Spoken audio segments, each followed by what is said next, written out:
This video is brought to you by my new album entitled Dougal's Treats. It's full of hummable melodies, bluesy riffs and the occasional bit of virtuoso flashy stuff as well. If you enjoy bluesy rock guitar with memorable tunes and solos that wail like a banshee, then check out the links in the description. The premium version includes all of the tabs for each tune, videos and jam tracks as well. Thanks for listening. Now on with the show. Hello chaps, welcome once again to John Robson Guitar Tuition. As always, I do hope you're well. I've got a guitar to show you today. This one, as a matter of fact. This is, as you can probably see from the headstock here, Squier Telecaster. Doesn't belong to me. It was loaned to me by a good pal of mine called David. He's loaned me guitars in the past and he's got a few that he's going to kind of send my way in the coming weeks. It's not just any, so thank you David. It's not just any old Squier Telecaster though. This is one of the 40th anniversary ones that came out a little while ago. And I'll tell you all about it once we've heard what it sounds like in a mix.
And as always, you'll find a full tab for that piece of music in both Guitar Pro and PDF formats, along with a clip of me playing it and a jam track to play along with yourself. That's all up on my Patreon page.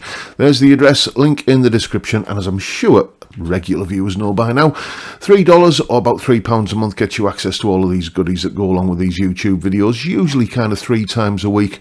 There's jam tracks and tabs and stuff like that going up, sometimes more. Anyway. Yes, so settings, just short but sweet, the vintage channel on the Blue Guitar Amp 1, that was it. All of the differences in gain were purely the guitar's volume control. So that is a big tick in the plus column. For a start off, for me, it's any guitar where the volume control can't really be used without everything turning to mud is a guitar I don't want to pursue. But, you know, it's nice to see more and more these days, even budget guitars, having a usable volume control. I very much approve of that.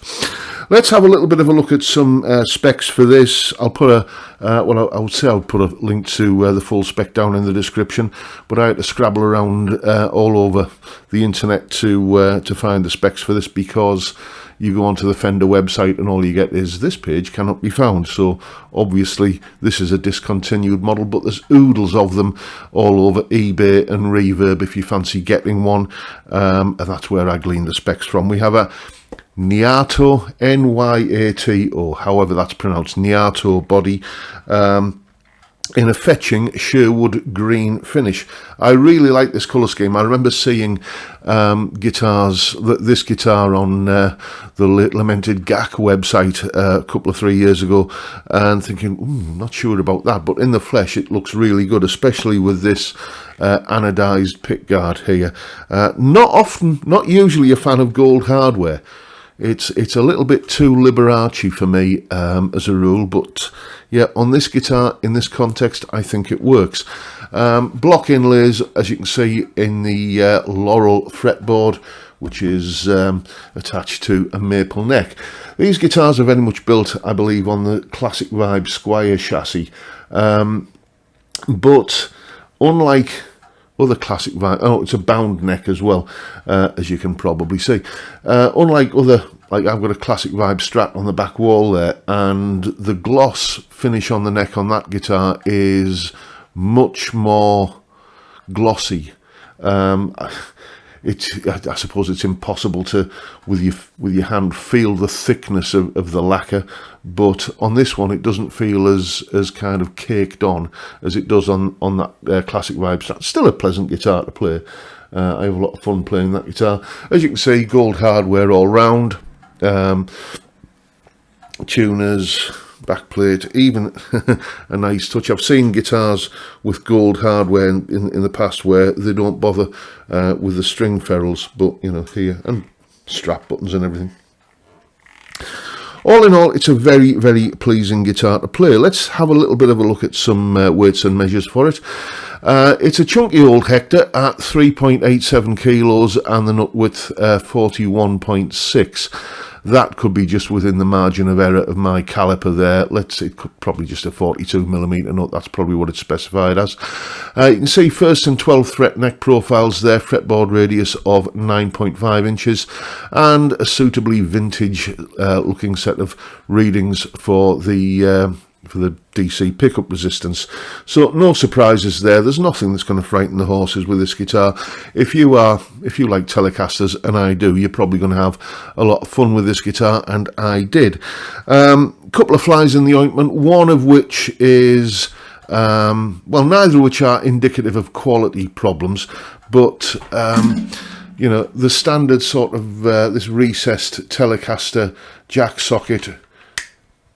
Oh, it's making a liar of me now, but they don't usually like right-angled jack plugs. When I was trying to take the pickup readings earlier, it kept just kind of popping. Yeah, see there, it'll pop out at the slight. Oh, you can't see, can you?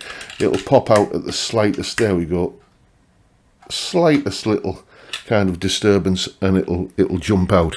But that's just inherent with that kind of output socket. I've always found that.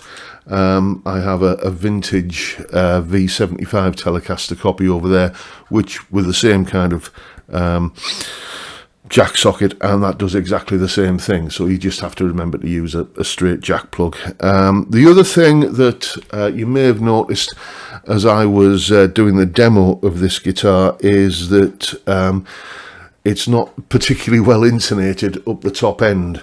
These strings are definitely past their best. If I had another set of the same gauge in here, I would have put them on and re-intonated the guitar to get a little bit more accuracy. But these feel like 10s, and I've only got 9 to 42s in here at the moment, and because it's not my guitar, I didn't really want to change the strings for another gauge that would not be the preference of David, the chap who owns it. So we just lived with that little bit of intonation wobbliness up the top end.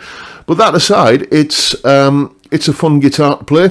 Makes all of the expected Telecaster noises and does a very good job of them. You know, it's definitely got that kind of Telecaster bark, especially out of the bridge pickup, and the neck pickup is a thing of beauty, I think. And in the middle position, one of my favourite parts of that demo that I recorded earlier was doing the just the clean chords in the middle position. It just was a beautiful, transparent but warm single coil rhythm guitar sound, you know, the sort of sound that would fit absolutely anywhere in any mix very, very easily. I didn't have to do anything to it often, as you've seen in these recording videos. You might have seen, I can't remember if that episode's gone out yet, but I often have to apply a little bit of EQ to get you know, a particular, especially rhythm guitar sound to sit in a mix slightly, but not with this guitar, it has to be said.